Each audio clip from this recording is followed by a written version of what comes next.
Hey, what's up mga kaballers? Maligayang pagbabalik sa aking channel. Halina't pag-usapan natin ang balita patungkol sa dihado nga daw ang Pacers kontra sa New York Knicks. At ang balita naman patungkol sa pagpayag na nga daw mga kaballers ni Jimmy Butler na mapunta sa Warriors si Bam Adebayo. Tara at pag-usapan natin yan dito sa Basketball Hot Shots.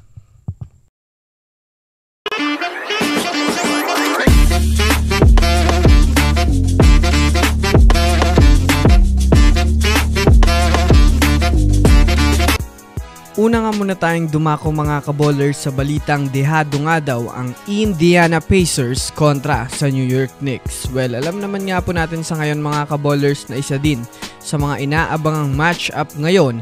Yan nga mga kaballers ang pagtatapat naman ng Indiana Pacers at ng New York Knicks.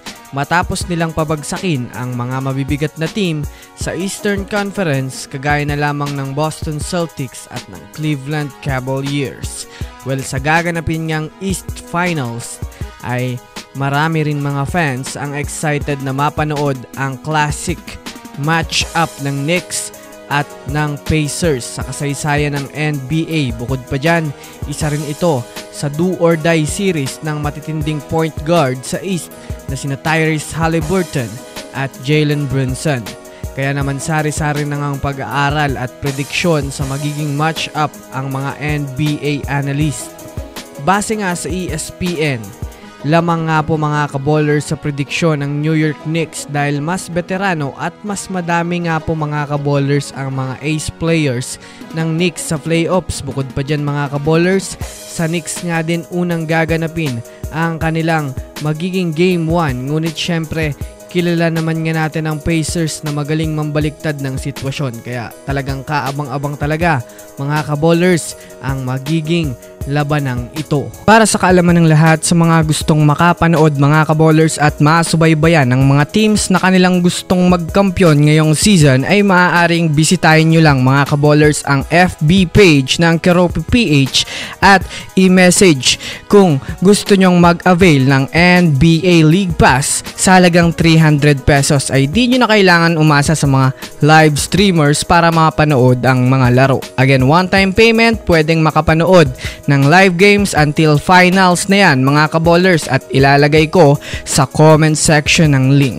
Samantala, dumako naman tayo mga kaballers sa balita patungkol sa payag na nga daw si Jimmy Butler na mapunta sa Warriors si Bam Adebayo. Well, alam naman nga po natin sa ngayon mga kaballers na talagang maraming mga rumors sa ilang mga sikat na teams. Ito ay dahil sa pare-pareho nga itong gumagawa ng desisyon para sa darating na off-season upang mabago ang kani-kanilang sistema sa lineup. Para nga po sa kaalaman ng lahat mga kaballers, pinayagan na nga ng Warriors si Jimmy Butler na anyayahan si Bam Adebayo upang mapabilang sa kanilang kupunan sa susunod na season.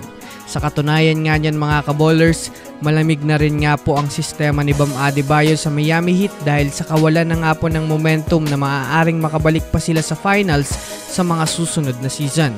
Bukod pa dyan mga kaballers, matalik rin nga pong kaibigan ni Jimmy Butler itong si Bam Adebayo kaya mataas din ang porsyento na mapapayag nga ni Butler itong si Bam Adebayo at yan nga po mga kaballers ang mga kaabang-abang na balita para sa mga susunod na araw.